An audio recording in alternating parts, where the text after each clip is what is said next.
your hand and share. How does this make you feel? Yes. It makes me feel appreciated. It makes me feel appreciated. Yeah. On mine too. It makes me feel like I'm glad I'm here. Because sometimes I'm not in a good mood. Yes. I think it's a very good time that we know how people feel about us and also how do we do the work with the social stuff. Like people write a lot of positive things and they are really thankful for yourself, or it's a time that you also appreciate for others' help. Like it's the check time for each other. Yes. I was going to say I had people that I didn't necessarily know, but it's good to see how you appear to people who you don't necessarily. Not that I don't know them, but we're just like casual. It's nice to be seen and have someone say things that are like, wow, that makes me feel great. Yes, sir. Yeah, and also we can strengthen our good aspects from what the people are, right? So. Yes.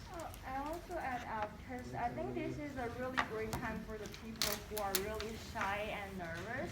Like I know some people like always think they are doing very bad with other people and they want to try harder to do that work. But sometimes you feel she is doing really great with everything, but she don't know it. But if you can write some positive thing on her back, and when she saw it, she will know that, oh, actually I'm doing everything good. I don't have to adopt myself, and every people are know I'm a good person. Beautiful. Anyone in Zoom? Just raise your hand. Tell us how this impacts you. What the research shows is there's research by a professor that I had named Isaac Krylotensky, and he began research on mattering, which is kind of a weird subject. And he basically said a lot of research in positive psychology is how to be happy, but it's sort of like independent stuff. Like, Umu's going to go to the gym, maybe Umu's going to paint something, or she's going to date someone who's going to be supportive. That's all sort of like me stuff. It's all internal. However, mattering is about other people. And according to Krylotensky, he has evidence, research-based evidence, that you cannot be fully happy in your life unless other people make you feel like you matter. So we're all not an island. We're students. We see each other every day. We live somewhere. We all have neighbors. It's really important that other people that we're in contact with make us feel like we matter. And it says to us, wow, I had no idea I was having impact. I had no idea that I was seen. I had no idea I'm being heard. So this is a really cheap, this was free, except for the price of paper and the tape. Literally, it took 10 minutes to boost the motivation and the enthusiasm of the group. And so these are the kinds of things that you would bring into an organization, which they might in the beginning look a little cheap and silly, like, oh, put the paper on your back and here's some magic markers. But it's pretty serious stuff. But it's simple, that people need to matter, and it's important that you realize that you matter here. We all matter, and we need to hear it. We might know it, but it feels really good to hear it. So now what I'm going to do is turn the podium over to Wagner, whose project is based on some of the research on what's actually behind this. So let's welcome Wagner. Lindo.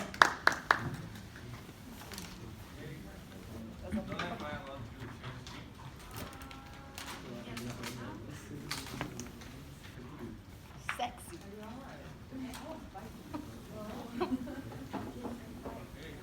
Is everyone able to see the slides? Either Yes. in Zoom and in class? Yes. Is everyone in Zoom able to hear me as well? Awesome. So let's start off. So following to what we just saw with Professor McCarthy on the writing on the back exercise, my name is Wagner Lessa, and I'm going to be kind of analyzing what we did and also with the research that I did on how impactful this is for an organization in order to increase its competitive advantage.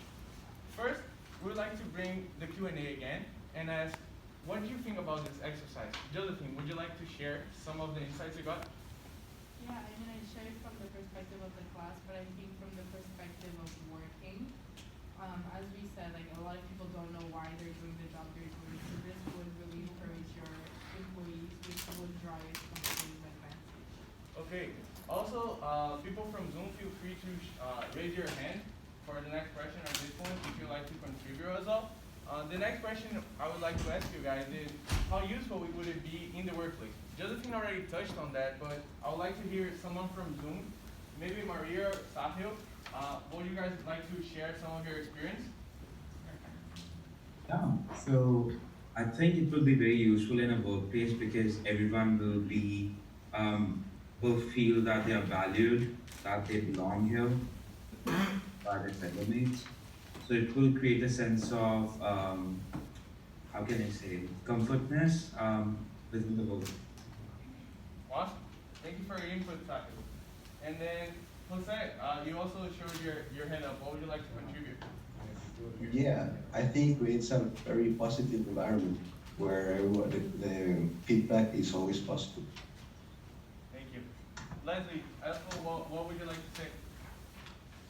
I think it would be very useful to implement this in the workplace because, like, people will feel that they don't have like to go every day to work and like encounter the same stuff. So it won't be like a very boring like workplace.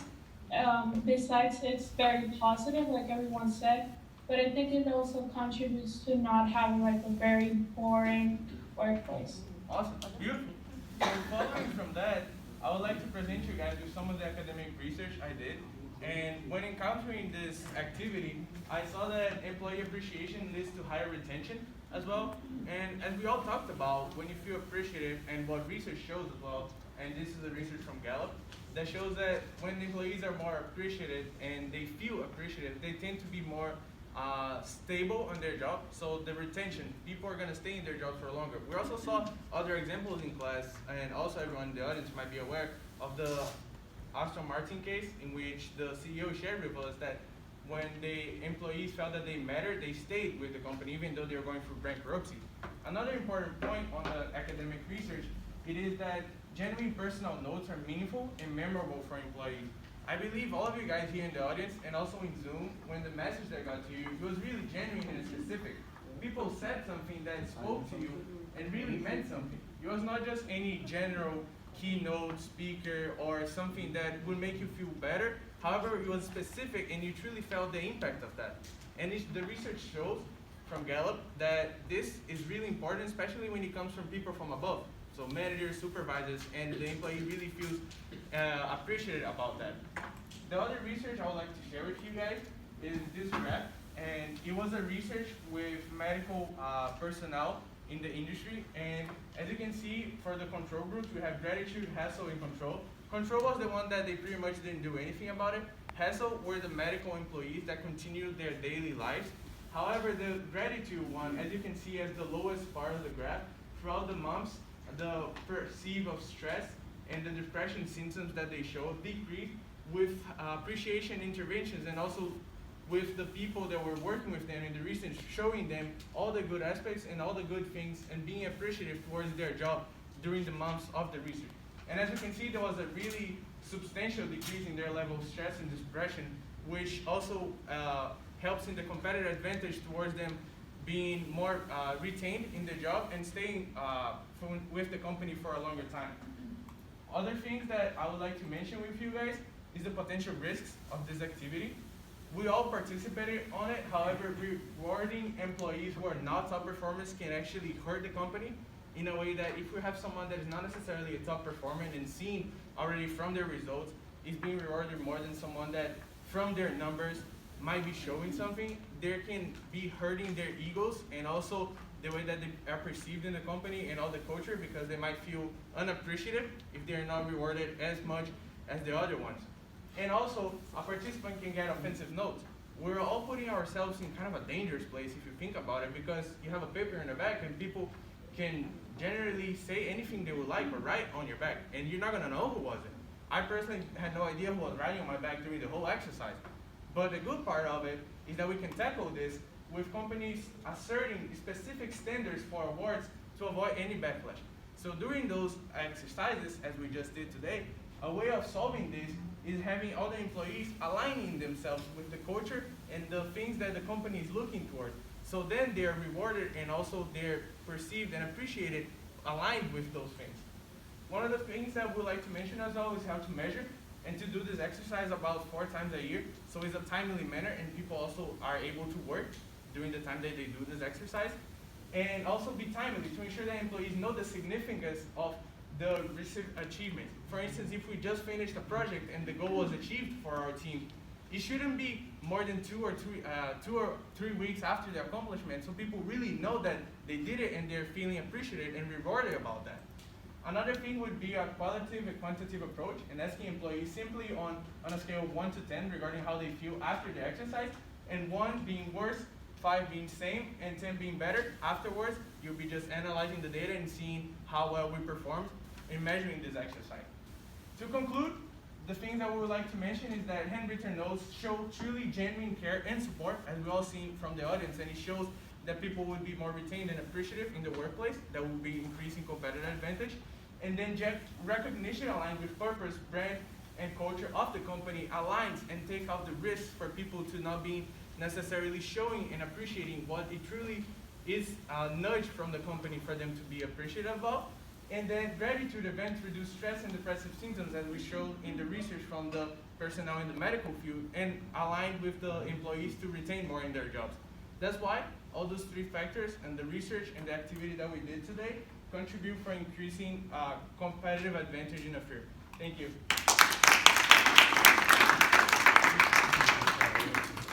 Any questions? Ansh?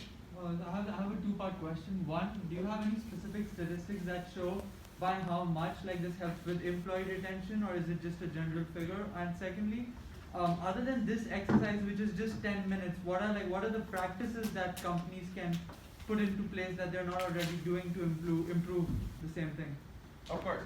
Addressing your first question, there is a more substantial research and numbers that I could show you afterwards, and also you can look on the references towards this graph. It's Chen and Len. You can look on my presentation and actually go through the whole study, and they will be able to say, if I'm not mistaken, I recall the number, it was a 9% substantial difference when it came from the gratitude group and the hassle for the control group, which was the medical personnel that were having their normal activities running and not necessarily any appreciation towards their routine.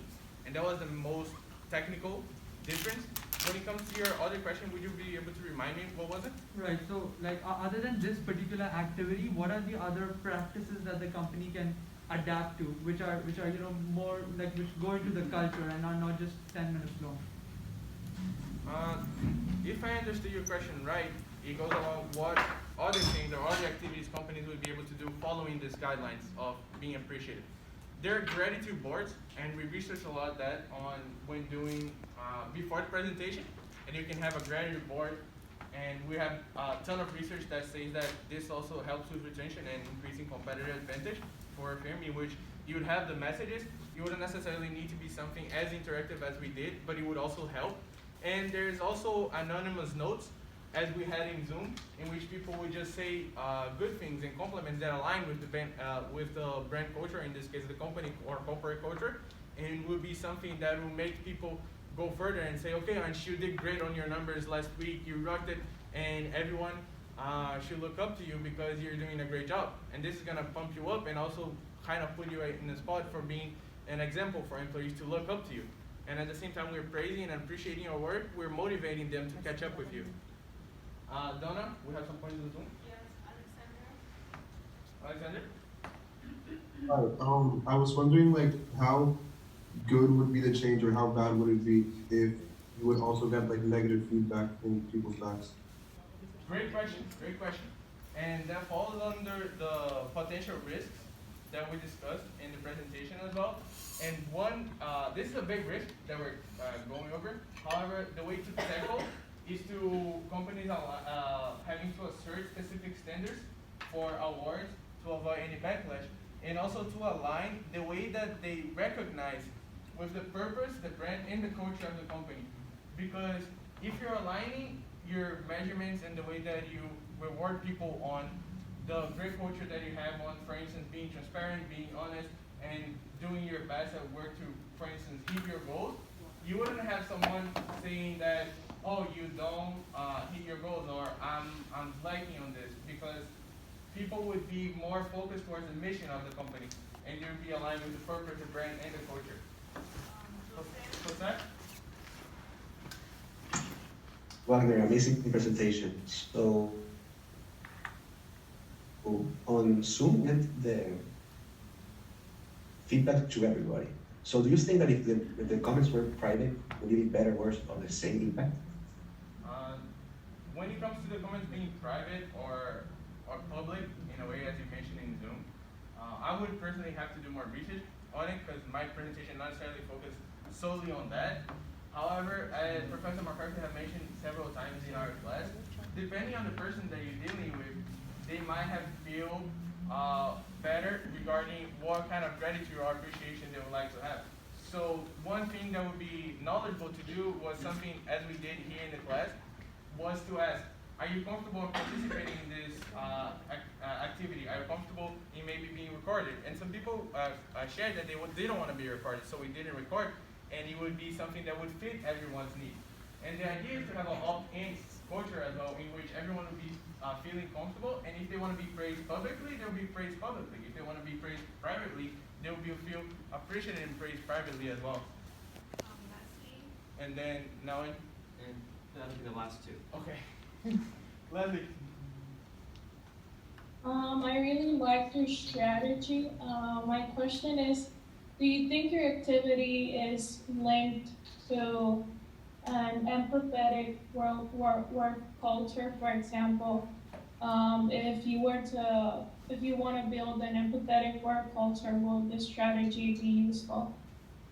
I would say that yes, it would be, because when you bring empathy to the workplace, it's also a plus, and it might help to the competitive advantage of the firm. Also, another point to add is that the empathy and the handwritten notes, which show genuine support and care, play along really well together. So this would be another card to play in our arsenal and think about how to increase the competitive advantage of a firm. We have now as well. You said like you're trying to do like 4 times a year. So what happens like, if you do it 4 times a year and then there'll be some people that like, they don't want to do it anymore. Like they don't want to participate in the activity. Like they get sick of it because you're doing it, I don't know, maybe too much for them. It makes total sense, and that's a great question. That's one of the things that Jose also mentioned in the Q&A previously, in which we should know and ask and be an opt-in activity. And since we also asked most of you before we started the activity, are you comfortable in participating on this? Are you comfortable in putting this paper on your back? Are you comfortable in people having to write those genuine handwritten notes in your bag talking about how good you did on your job? It would be something that would also help in order for them to opt in the activity and avoid conflicts as people that didn't want to participate and ended up maybe making the activity bad because they would be polluting all the good ones that want to participate. But would it be bad for the company, because like not everyone is participating, and you don't know what the others that aren't participating, like you don't know how they feel and stuff like that? That would be something more specific to deal with each employee, as I believe you're reaching towards the question.